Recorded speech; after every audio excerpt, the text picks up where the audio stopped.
मुझे चिंता इस बात की है कि गुलाम नबी जी के बाद इस पद को जो संभालेंगे उनको गुलाम नबी जी से मैच करने में बहुत दिक्कत पड़ेगी।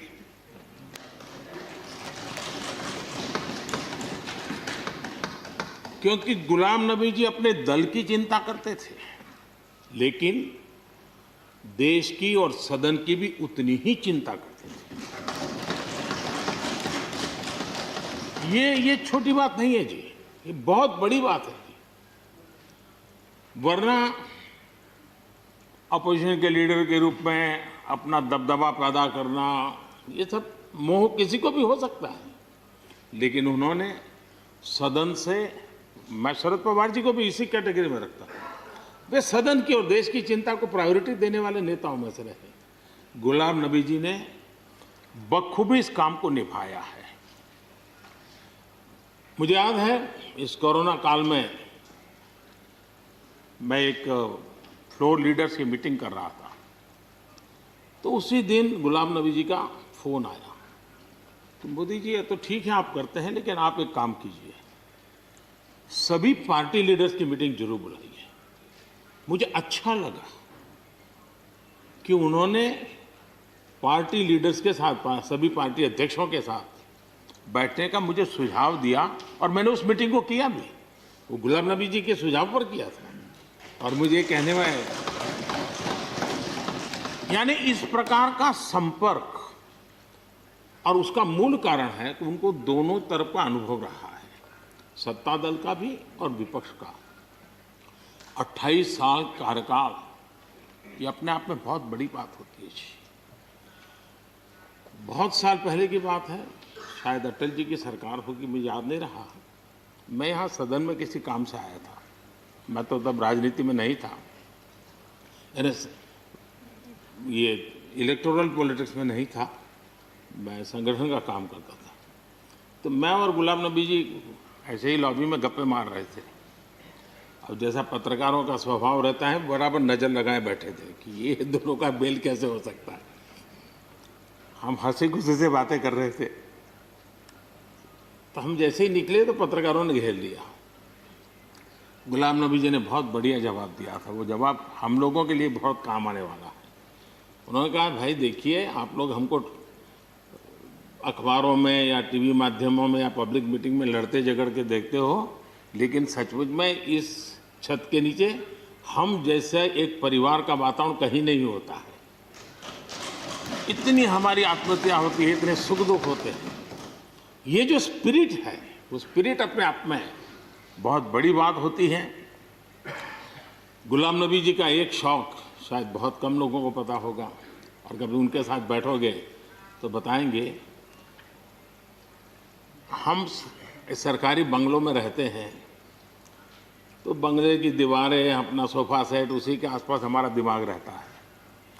लेकिन गुलाम नबी जी ने उस बंगले में जो बगीचा बनाया है, यानी एक प्रकार से कश्मीर की घाटी की याद दिला दे, ऐसा बगीचा बनाया है।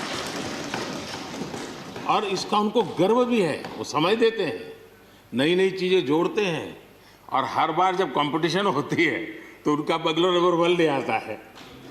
यानी अपने सरकारी जगह को भी कितने प्यार से संभालना, यानी बिल्कुल मन से उन्होंने इसको संभाला है। जब आप मुख्यमंत्री थे, मैं भी एक राज्य का मुख्यमंत्री के नाते काम करता था, हमारी बहुत गहरी निकटता रही उस कालखंड में।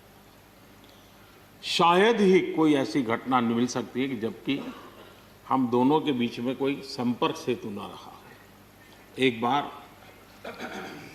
गुजरात के यात्री, क्योंकि जम्मू कश्मीर में जाने वाले टूरिस्ट में गुजरात बहुत बड़ा नंबर रहता है, और टेररिस्टों ने पर हमला कर दिया। करीब 8 लोग शायद मारे गए। सबसे पहले गुलाम नबी जी का मुझे फोन आया।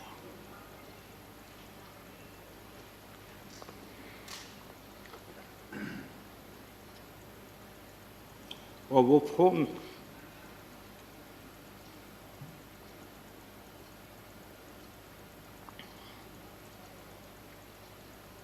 सिर्फ सूचना देने का नहीं था,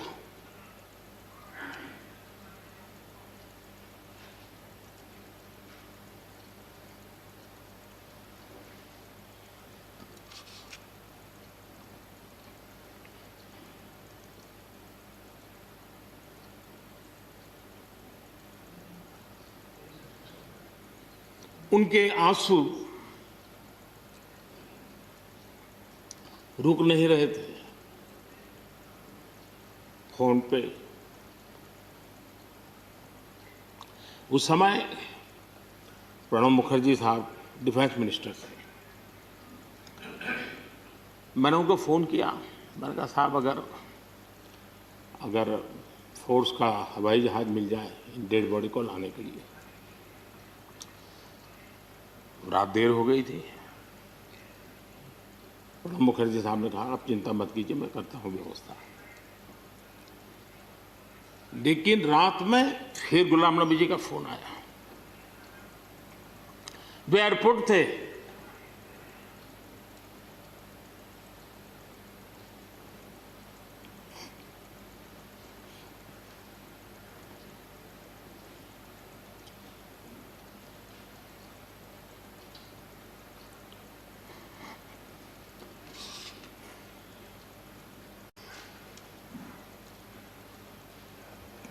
एयरपोर्ट से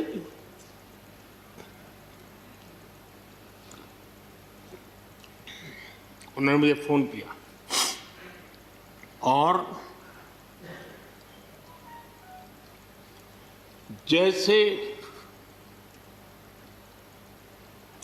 अपने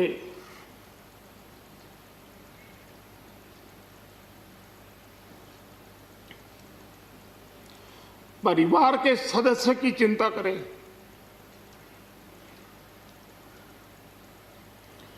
वैसी चिंता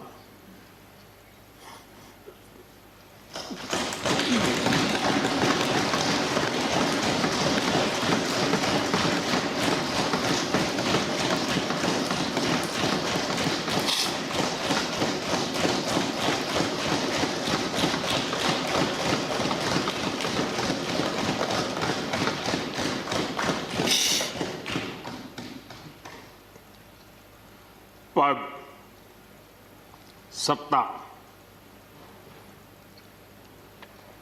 जीवन में आती रहती है,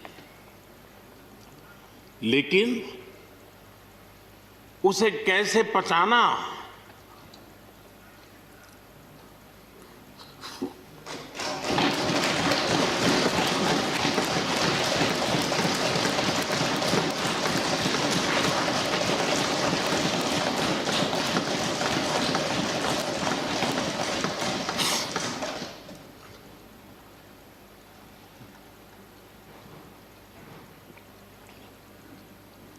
मेरे लिए बड़ा भावुक पल था।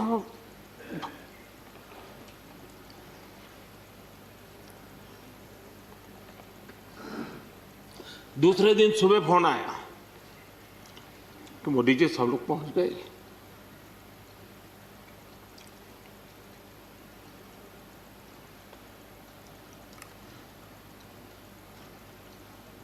इसलिए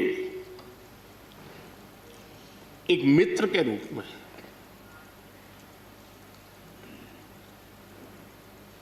गुलाम नबी जी को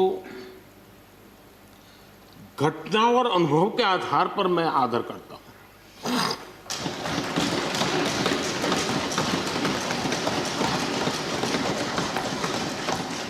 और मुझे पूरा विश्वास है कि उनकी सौम्यता, उनकी नम्रता, इस देश के लिए कुछ कर गुजरने की उनकी कामना, वो कभी उनको चैन से बैठने नहीं देगी। और मुझे विश्वास है कि जो भी दायित्व जहां भी वो संभालेंगे, वे जरूर वैल्यू एडिशन करेंगे, कंट्रीब्यूशन करेंगे और देश उनसे लाभान्वित होगा। ये सब मेरा पक्का विश्वास है। मैं फिर एक बार उनकी सेवाओं के लिए आदरपूर्वक धन्यवाद करता हूं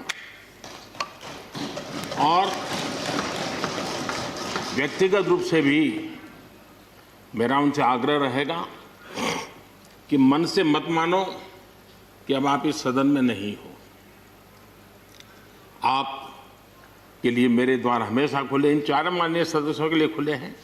आपके विचार, आपके सुझाव, क्योंकि देश में सब बहुत जरूरी होता है, ये अनुभव बहुत काम आता है, मुझे मिलता रहेगा, ये अपेक्षा मैं रखता ही रहूँगा। आपको मैं निवृत्त होने नहीं दूंगा। फिर एक बार बहुत शुभकामनाएं, धन्यवाद।